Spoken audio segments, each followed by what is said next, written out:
Welcome to Community Conversations. I'm your host, Steve Mantis, and it's my pleasure today to have our MP from Thunder Bay Rainy River, Don Rusnak. Don, welcome to the show. Thank you, Steve. It's a pleasure to be here. So, Don, let's start with some of your early days. Tell us a little bit about your growing up. Did you grow up here in Thunder Bay? Yeah, I grew up in Thunder Bay. I grew up in West Fort. My parents, in fact, are in the same house they've been in since 1973 or 72. So we just had Thanksgiving dinner there with all the my brothers and all the kids. So yeah, the house is getting a little bit small with the large family. So. How many siblings? I have two brothers. I'm the middle brother, so an older brother and a younger brother. Great. And so, where did you go to school? I went to school not far down the street from where my parents live in West Fort. I went to St. Elizabeth Elementary School, continued on at Sacred Heart Senior Elementary School, and then went to St. Pat's High School. And after that, Lakehead University, and then after that, the University of Manitoba, Robson Hall Faculty of Law. So you really spent, your first 20 years right here in Thunder Bay. Yeah, Thunder Bay and across the region. My father has a camp a little to the west, so we went fishing, spent a lot of time out there. I have some friends in Fort Frances, did some fishing out there and in the Atikokan area. I did some work in forestry back in my Lakehead University days, so I spent a lot of time in the woods around the Atikokan area and up north around the Ignace and Sioux Lookout area too. So. Very familiar with with the local area. So did you start off thinking you might become a forester, or? How that happened is I was taking some courses at Lakehead University, and I saw my friends who were working for the summer in their break periods making a lot of money in forestry. So, and that's when, of course, the forestry industry was booming around here, and people were making great money. So I got a job with KBM and did some timber cruising with them for the summer, and yeah, it was exciting and profitable business during the summer while we were students. Right on. But then, so you kept an eye on law. Is that? Yeah. Were you thinking right, early on you wanted to be a lawyer? Or? I wasn't sure. Like a lot of, and I talk to school kids about this all the time, that sometimes you're not sure what you want to do or where you want to go, but try a bunch of different things and learn what you like and what you like to do and what makes you happy. Far too often, especially with my generation, we were, I think, pushed into university, because if you didn't go to university and you went somewhere else, it wasn't a success. So, and that, of course, is totally false, because a lot of my friends who did trade courses or did courses at the college ended up in Alberta or BC making a lot more money than I was making as a poor student traveling the country as I started my law career, and a lot more money than I was making in my first couple of years as a junior lawyer. So, but it's not about money, it's about what you like to do too. And some of my friends that are millwrights or plumbers or welders like working outdoors and like working with people and like working with machinery.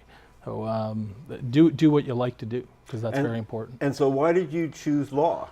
I always, a funny story is when we were kids, we had mock courts in my parents' basement. So my brothers and my cousins. We had puppet shows. You had mock courts. Oh my God! So we did that as kids. We did other things too. Of course, we played street hockey, we played baseball, but not talented enough to become an NHL player or a Major League Baseball player. But yeah, we did that. I was always interested in advocacy and working for the little guy, right? My dad, being a fan of the Montreal Canadiens through their prosperous time in their lean years, he always likes the underdog. So I like helping out the underdog, and that's what I focused on in my early years as a young lawyer. And so you were talking about you went out west once you had your law degree. What was that experience like? It was Winnipeg is not so different than Thunder Bay, I found. There was a lot of people from Thunder Bay there, so especially with the University of Manitoba, a lot of students from Thunder Bay go there for law school because the Southern Ontario schools are so far away. Sure. It's a lot easier for travel back and home, or back from school to home during holidays. And I came home during all those holidays, just a simple drive through. I always liked going the southern route because there was less truck traffic on the highway, but Yep. yeah, there was a lot of people there in Winnipeg from Thunder Bay, and it made it feel like home. And we worked in the community legal aid clinic there for a little while. And again, a lot of the same issues on a bigger scale in Winnipeg that we see here in Thunder Bay. So doing work with that population gave me a good background for the work I did here when I moved back to Thunder Bay. So when did you move back to Thunder Bay? What year was that? I believe it was 2009 I moved back. So I was in Winnipeg for approximately 9 or 10 years, and then I was further out west, just outside of Edmonton, in a place called St. Paul as a prosecutor for about a year and a half. And then my father came down with cancer. So part of his treatment, he had to travel to Hamilton, because at the time in Thunder Bay we didn't have the he had a throat cancer, so we didn't have the I'm not a doctor, but the type of radiation, the targeted radiation that he needed for his throat cancer. So he was had to travel down to Hamilton.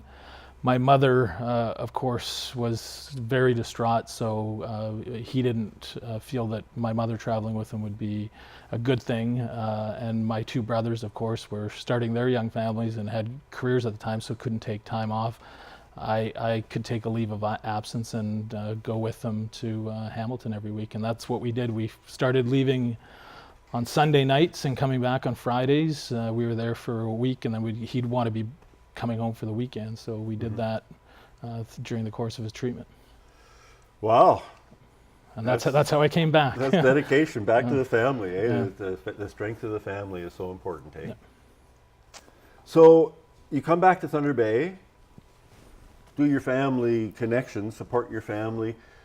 Where did you end up working here in Thunder Bay?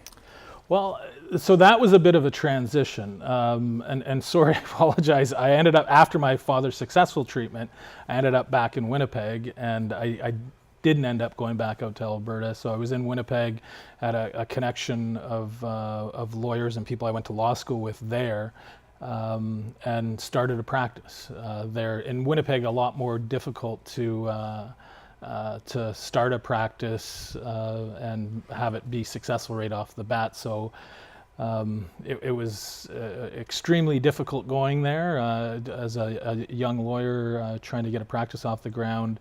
I started looking for other positions, and almost immediately a position at Grand Council Treaty 3 in Kenora came up. So I took the position there. It was an organization that was in some financial trouble at the time, and there's specific reporting requirements and financial agreements that were just a mess there. So I put together a good financial team, and we cleaned it up. We're going to have to take a short break. We'll be right back. Please stay with us.